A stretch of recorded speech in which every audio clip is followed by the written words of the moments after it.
Sveiki, tęsime mokymus. Primenu, kaip įvesti išlaidas. Paspaudžiam minusiuką, taip pat galime naudoti Insert klavišą klaviatūroje, kadangi tai pati dažniausia operacija. Taip. Jeigu tai išlaidos buvo šiandien, tiesiog spaudžiu Enter, tuomet įvedu bendrą čekio sumą, pavyzdžiui, 98 litai 65 centai. Buvo mokėta kortele, kadangi mes įvedę prie kortelės 4 paskutinius skaitmenis ir jos rodo kasos čekyje. Tiesiog naudoju tos 4 skaičius, spaudžiu Enter.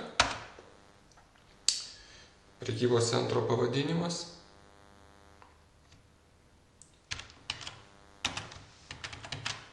Pamenu, prekybos centro pavadinimą rekomenduojama rašyti. Tais atvejais, jeigu atsiskaitimas kortele, nes paskui bus patogu matyti išrašę, ką šiandien mes ir pabandysime pasižiūrėti vėliau. Taip, spaudžiu Enter. Pirmoje eilutėje, kadangi tai buvo kelių sričių išlaidos, tarkim, galiu įvesti 16 litų, kad tai buvo, spaudžiu Delete klavišą ir pasirinku, kad tai buvo higiena ir kosmetika. Spaudžiu Enter klavišą, 17 litų buvo, spaudžiu Delete.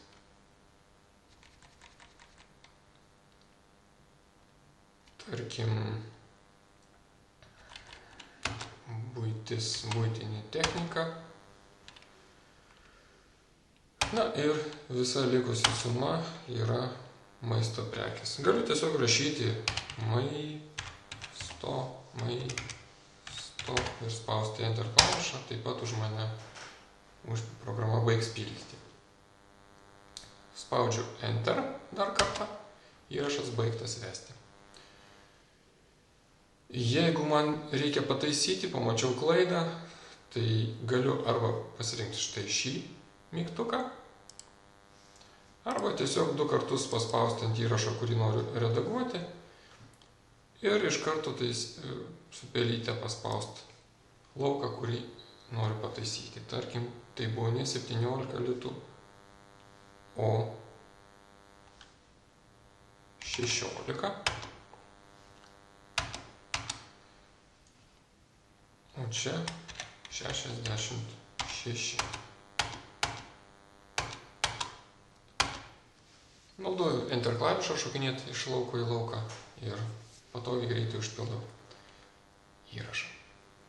Dabar ką daryti, jeigu nežinot bendros sumos, pavyzdžiui, perkant turguje arba kelios prekės pirktos atskirai, jūs norite vesti į vieną įrašą, tai veskit tiesiog taip.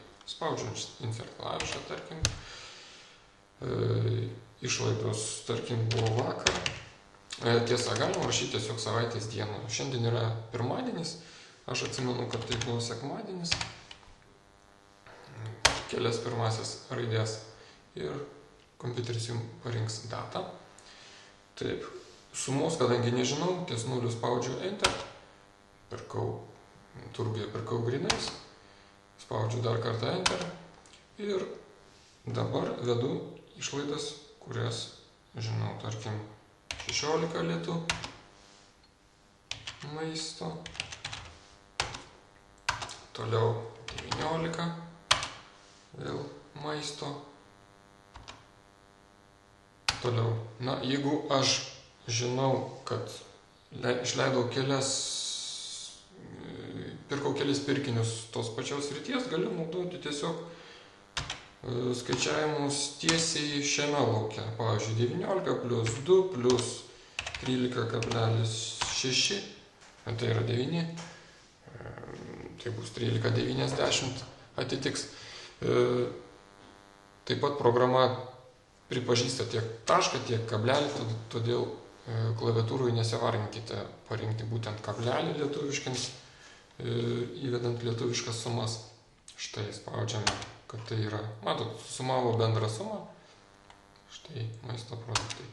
Taip pat, baigus vesti išlaidas, jeigu aš pastabose nieko neįrašysiu, visa tai bus dar kartą apjungta į vieną bendrą sumą. Vėlgi 69,90.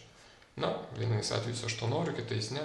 Jeigu nenoriu, tiesiog prie kiekvieno aš kažką tai pažymiu. Jeigu tai skirtingi pirkiniai, kuriuos aš norėčiau atsiminti. Štai. Po paskutiniojo spaudžiant Enter ir jeigu šioje eilutėje neįvedu jokios sumos, tiesiog spaudžiu Enter, baigėsi įvedimas. Štai kaip matome, bendrą sumą sužinojom tik tai įvedę atskiras dedamasis. Toliau, kaip įvesti pajamas? Pajamos įvedamos analogiškai, spaudžiamas pliusiukas. Lygiai taip pat, jeigu pajamos yra, tarkim, 2000 litų, pajamos yra, pasirenkame, jeigu pajamas gavome į kortelę, tai pasirenkame kortelę. Paspaudęs Delete klavišą aš pasirenku bankus, pasirenku, į kurią kortelę gavau pajamas. Čia darbovietės pavadinimą galbūt irgi verta šioje vietoje. Irgi išraše matysis, tarkim, ABC. Štai, paspaudžiu Enter, pirmoje eilutėje yra būtent kategorija, turiu priskirti sritį, kieno tai yra pajamos. Štai čia, tarkim, mano pajamos yra, tarkim, atlyginimas. Ir spaudžiu Enter. Taip kaip matome, pajamas įvedame analogiškai kaip išlaidas. Pinigų srautus iš vienos sąskaitos į kitą arba iš sąskaitos į grynus, primenu, įvedam su šiuo trečio tipo operacijos. Tarkim, jeigu mes norime išgautos atlyginimo sumos, kurio dabar yra kortelėje, išgryninti 200 litų, spaudžiu štai šį mygtuką, spaudžiu Enter. Dabar, kaip matome, užpildymas vyksta nuo pirmosios eilutės. Pirmoje eilutėje yra rašoma suma, kuri bus minusuojama iš kokios sąskaitos. Šiuo atveju aš minusuoju iš kortelės. Taip, kortelė mano. Ir spaudžiu Enter, suma automatiškai užpildoma. Į kur pervadami pinigai? Pervadami tiesiog yra išgryninimas, tiesiog palieku grynus, spaudžiu Enter. Štai taip. Jeigu norėtumėt papildyti, kai kurie naujieji bankomatai leidžia papildyti sąskaitą, reikėtų vesti atvirkščiai. Iš pradžių viršutinėje eilutėje gryni, o antroje eilutėje bankai ir kortelės sąskaita. Taip, skolos grąžinimą. Pamenat, praėjusį kartą mes žiūrėjome, įvedėme pradinius duomenis ir buvo įvesta, kad mes esam skolingi. Dar kartą išskleidžiu pasižiūrėti. Asmenys Petras, mes esam Petrui skolingi 300 litų. Štai, tarkim, atėjo ta diena, mes jau turime 200 grinų, ką tik šviežiai pasiėmė iš bankomato, ir mes tos 200 litų norime grąžinti Petrui. Vėlgi naudoju šią tipo operaciją, kad tai yra 200 litų iš grinų, 200 litų, spaudžiu Delete klavišą, kad pasirinkti. Pasirinku asmenis, pasirinku Petras. Štai Petras, Petrui dalį grąžinau, dalį, spaudžiu Enter. Įrašas įvestas. Paskolos grąžinimas, būsto, tarkim, paskolos grąžinimas yra šiek tiek sudėtingesnis, nes jis bus sudarytas iš dviejų dalių. Įrašas mūsų šiek tiek sudėtingesnis. Tuoj pademonstruosiu. Mes turime paskolą pasiėmę eurais, dar kartą pasižiūrim ties bankais, taip, paspaudžiu dolerio ženkliuką, kad galbūt dar prieš tai išskleidžiu, kur mūsų yra būsto paskola, taip, minus 34 528 litai, tačiau jinai paimta eurais. Kaip galiu įsitikinti, ogi tiesiog paspaudęs dolerio ženkliuką. Štai matome, kad realiai dedamoji yra būtent eurais. Taip. Dabar gražinsime 1000 jau gana didelė suma, tarkim, gražinsime 300 eurų. Paskolos gražinimas atrodo labai panašiai. Taip, pradžiai.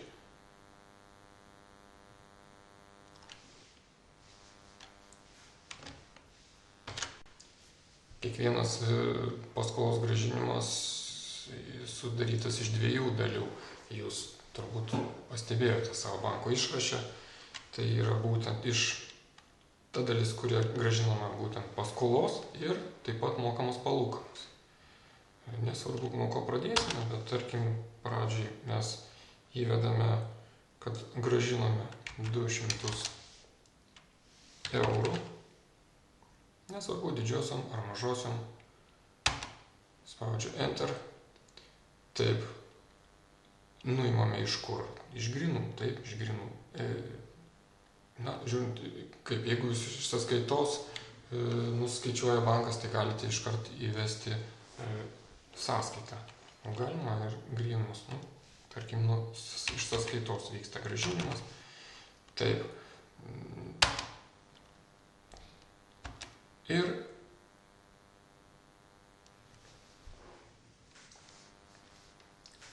papildymas vyksta būtent bankai ir žiūrime būsto paskolą. Štai 200 eurų išėmėme iš savo sąskaitos ir perdavėme būsto paskolai. Spaudžiu Enter. Pasižiūrėkime į mūsų suminę eilutę. Kaip matome, paskola mūsų sumažėjo. Iš vietoj 34 000 liko 33 000 kažkiek. Taip pat yra dar vienas įrašas, tai yra išlaidos. Išlaidos, tarkim, turim 100 eurų, mes mokėjome iš tos pačios sąskaitos, mes mokėjome palūkanų. Tai yra išlaidos, mūsų išlaidos, mes ne tai, kad grąžinom skolą, o sumokėjom štai paskolų palūkanas. Tai pasirinkame nekilnojamojo turto. Taip, spaudžiu Enter. Tai kaip matome per 2 įrašus, iš tikrųjų mes 300 eurų paskolos sumokėjome, tačiau 200 eurų yra būtent paskolos grąžinimas ir 100 eurų yra palūkanos. Dar kas yra, į ką norėčiau iš karto atkreipti dėmesį, jeigu išskleisime išlaidas, štai yra pats pirmas skyrius yra paskolų grąžinimas. Paskolų grąžinimas, šiaip bet kokios paskolos grąžinimas, tai nėra tikrosios išlaidos. Tai yra mūsų atskiro tipo operacija, būtent kai juda pinigai iš vienos vietos į kitą. Bet daugelis žmonių, planuodami savo išlaidas, pastovės įmokas už paskolą nori matyti kaip išlaidas. Tuomet štai pasižymite šią varnelę ir matysite bendrą sumą įskaičiuotą. Jeigu žiūrėsim pagal mūsų duomenis, iš tiesų mes šį mėnesį išleidom 513 litų, o jeigu įskaičiuosim ir paskolos grąžinimą, tai jau 1204 litus. Taip.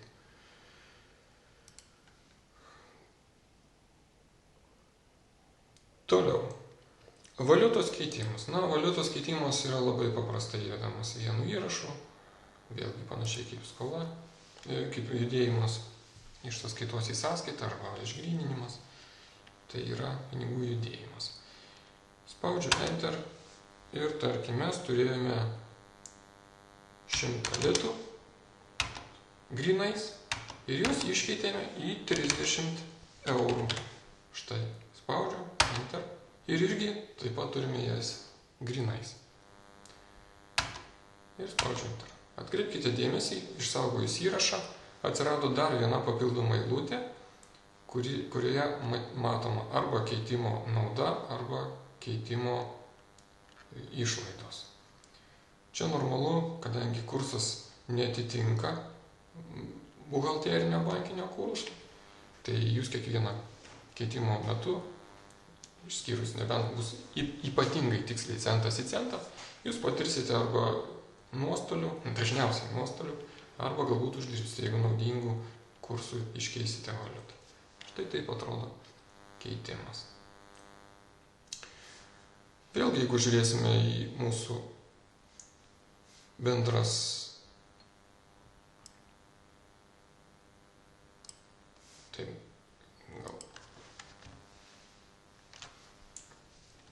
Toliau tada pasižiūrėkime pataisyti įrašą. Mes jau bandėme sukurti panašų įrašą. Jeigu mums reikia dar vieno įrašo panašaus į jau esamą, vietoj to, kad jį įvesti dar kartą, tarkim, štai turim labai panašų įrašą prieš kelias dienas ir norime viso labo pakeisti kažkokį tai vieną įrašą, vieną kažkokį lauką, vėl buvo patirtos tokios pat išlaidos, ta pačia kortelė ir taip toliau. Tai tiesiog pažymite ir spaudžiate dvejetuką. Tai reiškia, sudubliuoja operaciją su šią dieną. Turbūt pastebėjote, kad data, ką šiandien įvedinėjau, data yra pažymima mėlyna spalva. Kitą dieną, kai jūs prisijungsit prie programos, matysit, kad tos datos pasidarys vėl juodas. Tokiu būdu jūs matot, ką šiandien įvedinėjote ar koregavote. Štai. Mums, tarkim, čia viskas tinka, tik tai galbūt tokius pat batus nupirkom šį kartą jau kitam žmogui. Taip? Štai mes turim labai du panašius įrašus. Jeigu visgi tas įrašas mums nereikalingas, mes jį galim pažymėti ir tiesiog paspausti ištrinti. Ištrinti galima pasižymėti daugiau įrašų vienu metu.